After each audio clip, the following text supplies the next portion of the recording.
श्री सद्गुरु महाराज की जय। श्रीमद्भागवत महापुराण चतुर्थ स्कंध अथ विशोऽध्यायः। महाराज पृथु की यज्ञशाला में श्री विष्णु भगवान का प्रादुर्भाव। श्री मैत्रेय जी कहते हैं, विदुर जी, महाराज पृथु के 99 यज्ञों से यज्ञ भोक्ता यज्ञेश्वर भगवान विष्णु को भी बड़ा संतोष हुआ। उन्होंने इंद्र के सहित वहां उपस्थित होकर उनसे कहा। भगवान ने कहा, राजन, इंद्र ने तुम्हारे 100 अश्वमेध पूरे करने के संकल्प में विघ्न डाला है। अब ये तुमसे क्षमा चाहते हैं। साहब भगवान विष्णु के साथ इंद्र भी आए। तुम इन्हें क्षमा कर दो। नरदेव जो श्रेष्ठ मानव साधु और समबुद्धि संपन्न होते हैं, वे दूसरे जीवों से द्रोह नहीं करते। क्योंकि यह शरीर ही आत्मा नहीं है। यदि तुम जैसे लोग भी मेरी माया से मोहित हो जाएं, तो समझना चाहिए कि बहुत दिनों तक की हुई ज्ञानी जनों की सेवा से केवल श्रम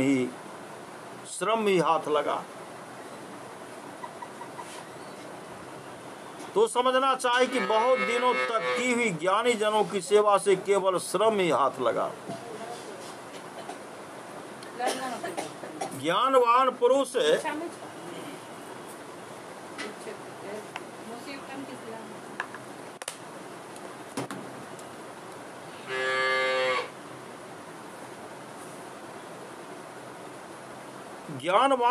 इस शरीर को अविद्या, वासना और कर्मों का ही पुतला समझकर इसमें आसक्त नहीं होता।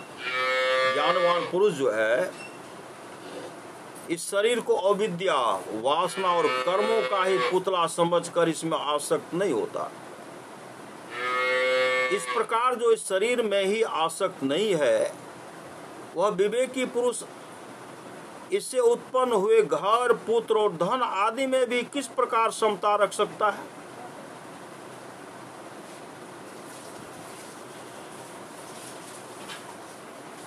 पुत्र और धन आदि में भी किस प्रकार ममता रख सकता है?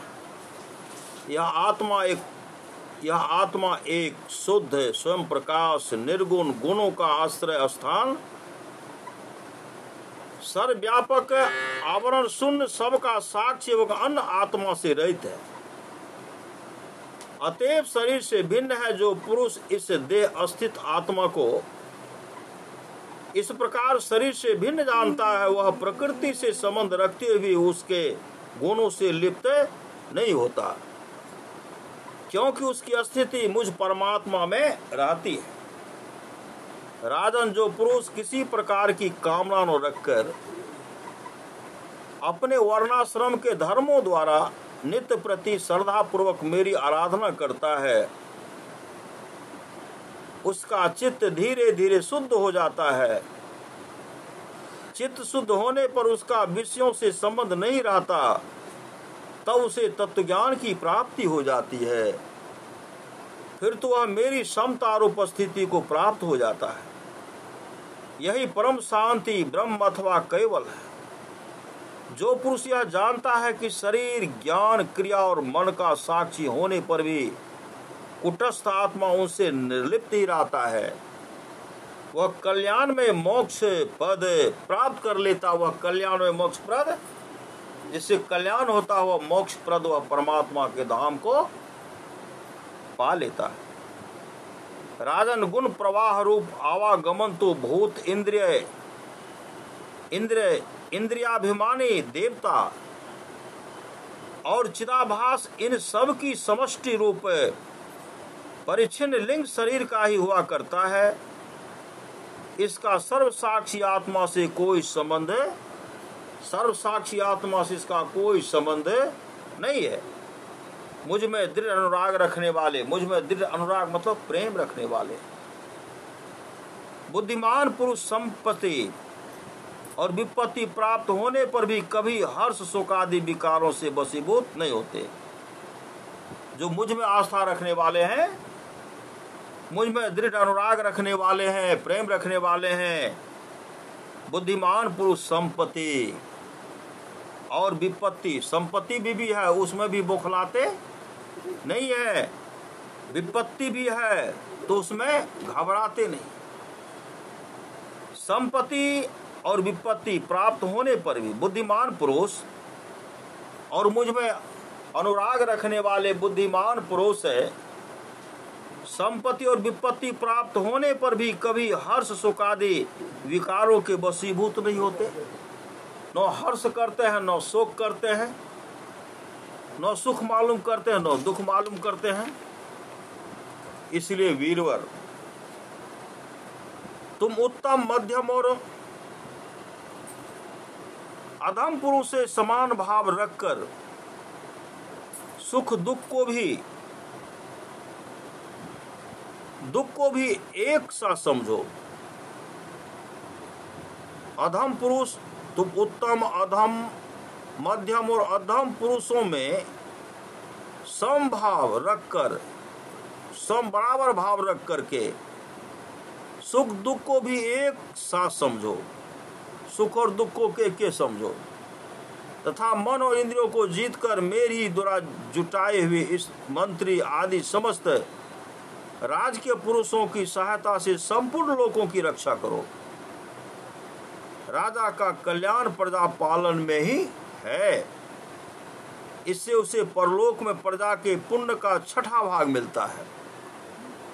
इसके विपरीत जो राजा प्रजा की रक्षा तो नहीं करता, जो राजा प्रजा की रक्षा तो नहीं करता किंतु उससे कर वसूल करता, कर लेते हैं वसूल करता है, उसका सारा पुण्य तो प्रजा छीन लेती है। उसका सारा पुण्य क्या करते, प्रजा छीन लेती है। उसको जो कर जो वसूल लेते हैं उसका सारा पुण्य जो कर्ज प्रजा जो कर देते हैं सारा पुण्य राजा का छीन लेते हैं और बदले में उसे प्रजा के पाप का भागी होना पड़ता है। ऐसा विचार कर यदि तुम श्रेष्ठ ब्राह्मणों की सम्मति और पूर्व परंपरा से प्राप्त हुए धर्म को ही मुख्यतः अपना लो और कहीं भी आसक्त न होकर इस पृथ्वी का न्यायपूर्वक पालन करते रहो तो सब लोग तुमसे प्रेम करेंगे और कुछ ही दिनों में तुम्हें घर बैठे ही सनकादि सिद्धों के दर्शन होंगे। राजन, तुम्हारे गुणों ने और स्वभाव ने मुझको वश में कर लिया है, अतः तुम्हें जो इच्छा हो मुझसे वर मांग लो। उन क्षमा आदि गुणों से रहित यज्ञ तप अथवा योग के द्वारा मुझको पाना सरल नहीं है। मैं तो उन्हीं के हृदय में रहता हूँ जिनके चित्त में समता रहती है। समता मतलब प्रेम, बराबर सबके तरह एक भाव रहते, मैं उन्हीं के चित्त में रहता हूँ। कौन कहते हैं? भगवान विष्णु कहते हैं राजा पृथु से। श्री मैत्रेय जी कहते हैं, विदुर जी, सर्वलोक गुरु श्री हरि के इस प्रकार कहने पर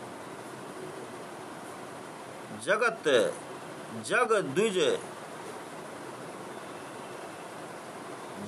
द्विजयी महाराज पृथु ने उनकी आज्ञा शिरोधार्य की। देवराज इंद्र अपने कर्म से लज्जित होकर उनके चरणों पर गिरना ही चाहते थे कि राजा उन्हें प्रेम पूर्वक हृदय से लगा लिया। इंद्र उनके चरण पर गिरना चाहते थे लेकिन राजा क्या करते, उनको अपने हृदय से लगा लिया, प्रेम पूर्वक हृदय से लगा लिया और मनोमालिन्य निकाल दिया। मन में जो मलिनता थी सबको निकाल दिया। फिर महाराज पृथु ने विश्वात्मा भक्त वत्सल भगवान का पूजन किया और क्षण क्षण में उमड़ते हुए भक्ति भाव में निमग्न होकर प्रभु के चरण कमल पकड़ लिए। श्री हरि वहां से जाना चाहते थे किंतु पृथु के प्रति जो उनका वात्सल भाव था उसने उन्हें रोक लिया। वे अपने कमल दल के समान नेत्रों से उनकी ओर देखते ही रह गए, वहां से जा न सके।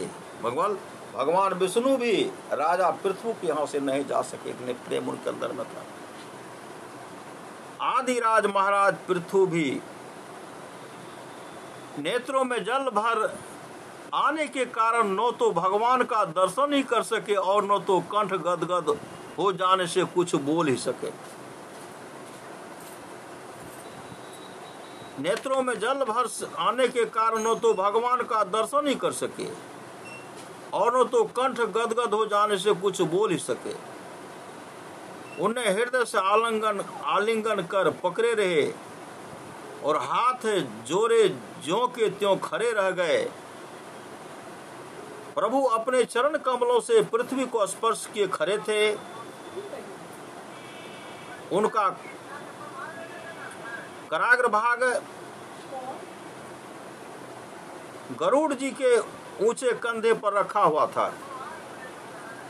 महाराज पृथु नेत्रों का आंसू पहुंचकर और तृप्त दृष्टि से उनकी ओर देखते इस प्रकार कहने लगे।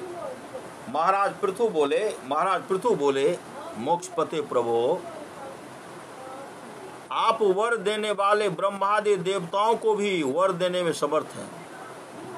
कोई बुद्धिमान पुरुष आपसे देहाभिमानियों के भोगने योग विषयों को कैसे मांग सकते हैं? वे तो नारकी जीवों को भी मिलते ही हैं। अतः मैं इन तुच्छ विषयों को आपसे नहीं मांगता। मुझे तो उस मोक्ष पद की भी इच्छा नहीं है जिसमें महापुरुषों के हृदय से उनके मुख द्वारा निकला हुआ आपके चरण कमलों का मकरंद नहीं है। मुझे मोक्ष पद की भी इच्छा नहीं है। जहां आपकी कीर्ति कथा सुनने का सुख नहीं मिलता, मतलब जहाँ सत्संग नहीं मिलता, आपकी कीर्ति कथा सुनने का नहीं मिलता, मतलब मोक्ष पद में सुनने को नहीं मिलता। सत्संग यही सुन सकते हैं।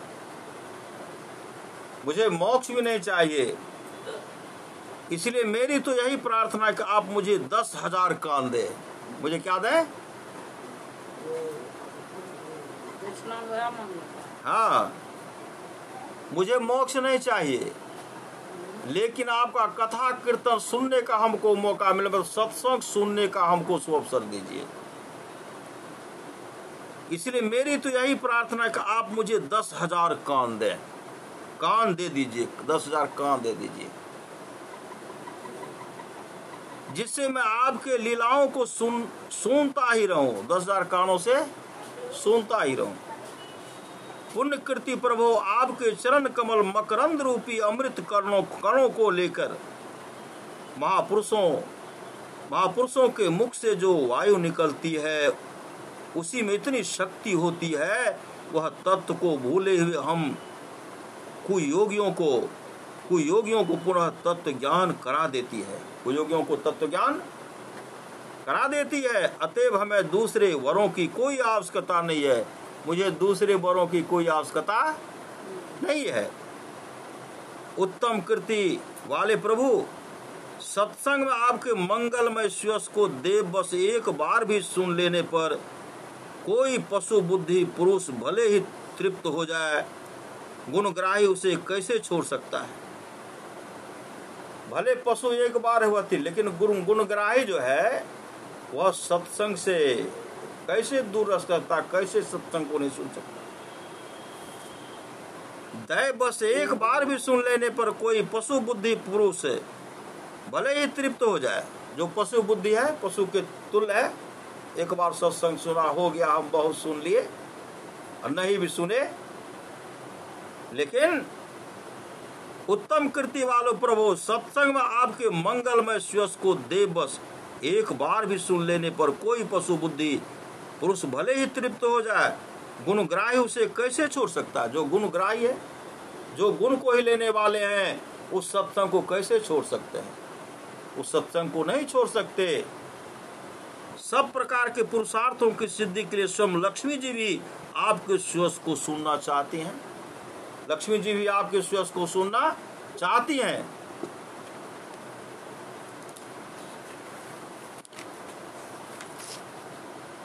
अब लक्ष्मी जी के समान मैं भी अत्यंत उत्सुकता से आप सर्वगुण धाम पुरुषोत्तम की सेवा ही करना चाहता हूँ।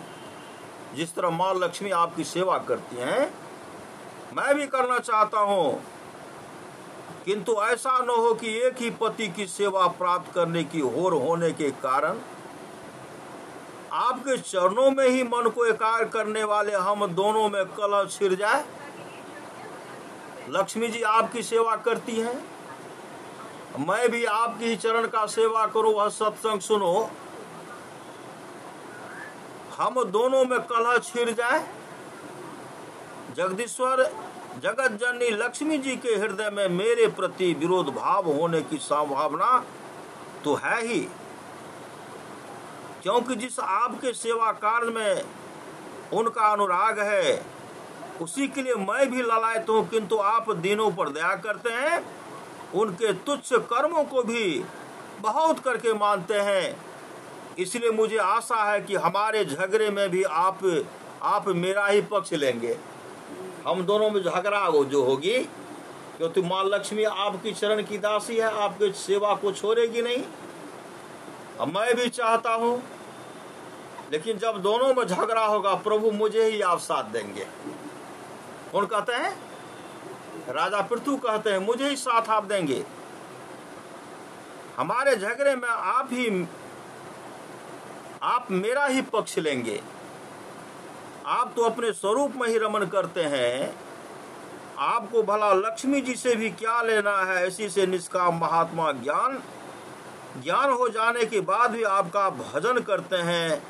आप में माया के कार्य अहंकार आदि का सर्वथा अभाव है। भगवान मुझे तो आपके चरण कमलों का निरंतर चिंतन करने के लिए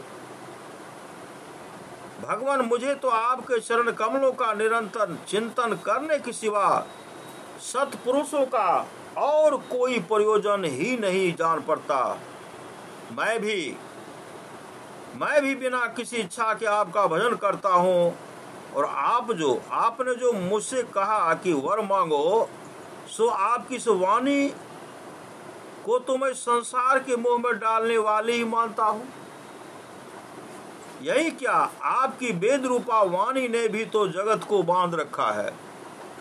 यदि उस वेद वाणी रूप रस्सी से लोग बंधे न होते तो वे मोह व सकाम कर्म क्यों करते।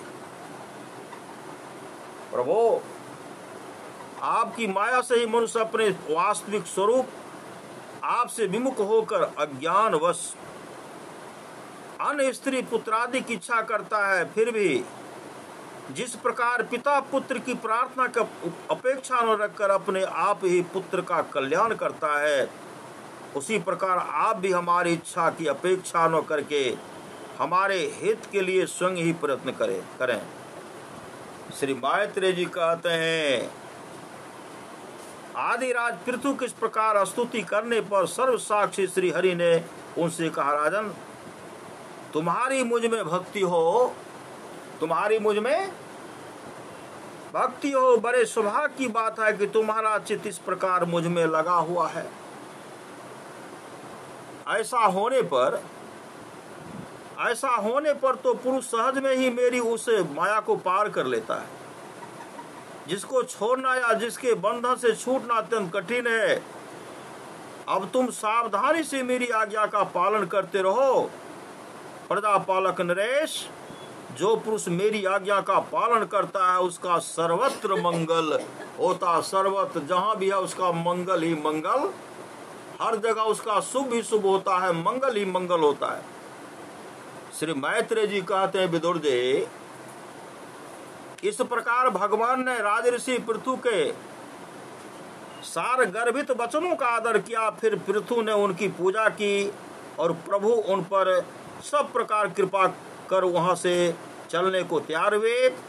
महाराज पृथु ने वहां जो देवता, ऋषि, पितर, गंधर्व, सिद्ध, चारण, नाग, किन्नर, अप्सरा, मनुष्य और पक्षी आदि अनेक प्रकार के प्राणी एवं भगवान के पार्षद आए थे, उन सबों का भगवत बुद्धि से भक्ति पूर्वक वाणी और धन के द्वारा हाथ जोड़कर पूजन किया। इसके बाद ये सब अपने अपने स्थानों को चले गए। भगवान अच्युत भी राजा पृथु एवं उनके पुरोहितों का चित्त चुराते हुए अपने धाम को सिधारे। तदंतर अपना स्वरूप दिखाकर अंतर्धान हुए। अव्यक्त स्वरूप देवाधिदेव भगवान को नमस्कार करके राजा पृथ्वी अपने राजधानी में चले गए। श्री सद्गुरु महाराज की जय। इति श्री मद्भागवत महापुराणे पारमहंस्यां संहितायां चतुर्थ स्कंधे विशोध्यायः श्री सद्गुरु महाराज की जय। श्री सद्गुरु महाराज की जय। श्री सद्गुरु महाराज की जय। श्री सद्गुरु महाराज की जय। श्री सद्गुरु महाराज की जय। श्री सद्गुरु महाराज की जय।